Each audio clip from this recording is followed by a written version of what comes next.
Law number one of the 21 Irrefutable Laws of Leadership is the law of the lid. And the law of the lid just basically says how well we lead determines how well we succeed. Now, there are 21 irrefutable laws of leadership, and I always say one law is not more important than any other law. I mean, they just work together. But when I put number one law in my book, I really, on purpose, put the law of the lid, and here is why. The reason that I am so passionate about leadership and teach it around the world and continually write books on leadership is because in my 20s, I came to the conclusion that everything rises and falls on leadership. That conclusion gave me a passion that still burns within me today to help people learn to lead, because it's true. Everything rises and everything falls on leadership. That's why I wrote the law of the lid. When I think of everything rising on leadership, when leadership is going well and doing well, the reason that it rises is because the person that's leading has competence and good values. And when it falls, when leadership isn't working well, it's because the leader lacks either they're incompetent in their leadership skills, or sometimes they're good leaders, but they lack good values. You have to have both. You have to have competence in leadership, and you have to have good values.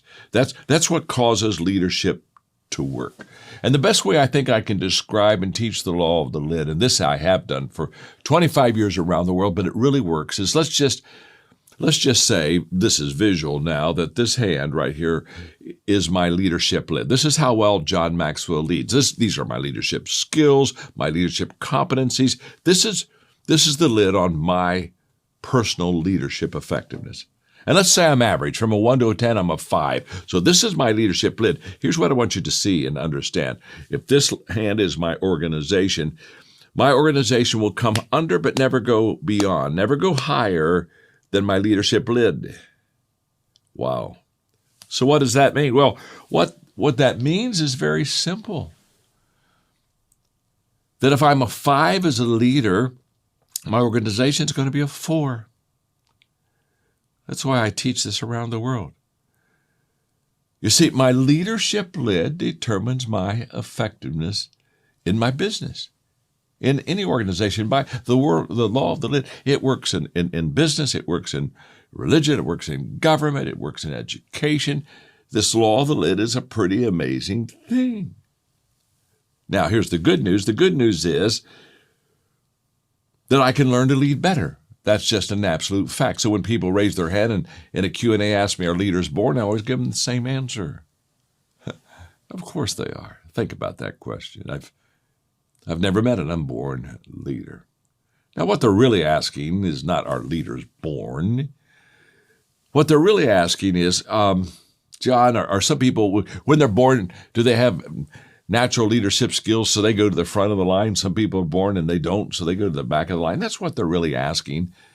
And I just want to encourage you, as we go through the 21 laws of leadership together, that you can learn to lead, and you can raise the number on your leadership lid. In fact, that's why we're doing this course together. That's why I'm teaching, so that you can take the leadership lid that you have and move it up a couple numbers. Let's go back to my illustration. If I'm a 5 as a leader, we already understand my organization is a 4. But let's say I begin to learn, apply, get a team around me, and the 21 laws of leadership begins to be the culture that I live in. And let's say I can grow from a 5 to a 6.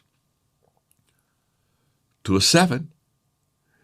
And as you see, every time I raise my leadership lid, now what happens to my organization? I have room to grow. I can go from a 4 to a 5 to a 6. In other words, my organization literally will follow my leadership. And that's why that lid needs to be raised. In fact, sometimes people ask me, they say, John, wow, what do you do? Well, honestly, what I do, I know I write books, I know I speak, I got that. But really what I am is a lid lifter. I go into people's lives and try to find out where they're stuck.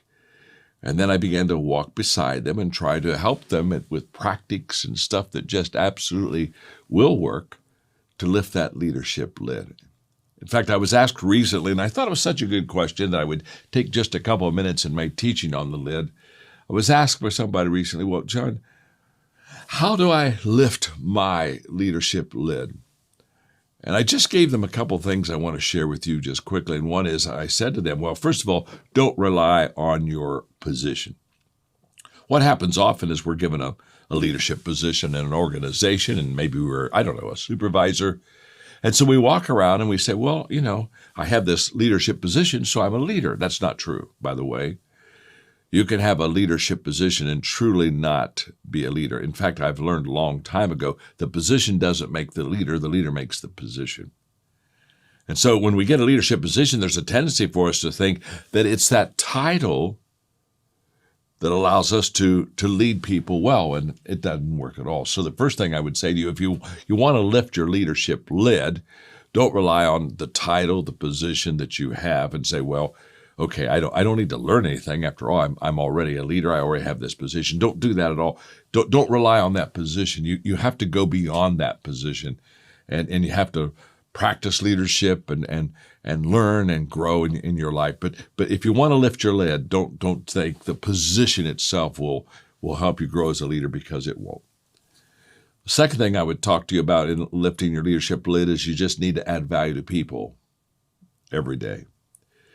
Often I'm asked, since leadership is influence, nothing more, nothing less, how do I really increase my leadership? How do I lift my lid? And I say, start very simply by intentionally every day adding value to people. And you can do that wherever you are, regardless of whether you have a leadership position or you don't have a leadership position. It really doesn't matter. You can help people lift that lid. And you can lift your own lid by just adding value intentionally every day to people, because as you add value to people every day intentionally, guess what happens? You increase your influence with them every time. The third way to lift that lid in your life is just to produce good results. It's amazing. When we began to be successful ourselves, people began to be drawn to us. They began to want to know, how did you do that? And why are you so successful? There's a magnetism that just draws people to people that are successful. And I tell leaders all the time, really the first step of becoming a leader of others is to be able to do well yourself, because then you have a reason to lead others. I mean, think about it for just a moment. Who wants to follow a person that isn't successful? If you're going to get on somebody's team and have somebody lead you, you want to have somebody that does well in whatever area they're going to lead you in. So I think the credibility of a leader really is the fact that they can look at the people and say, I've succeeded, and I can help you succeed. And then probably say the strongest words in leadership that you can ever say, and that is, follow me. Just follow me. And if you want to really kind of lift your lid, not only add value to people, but as you do that and learn how to do it well, begin to teach them how to lead themselves. And that's when you reproduce yourself. And we'll talk about that later in the 21 Laws teaching. But that's how you kind of lift your lid. And so I would just encourage you, get started, because how well you lead determines how well you succeed. That, my friend, is the law of the lid.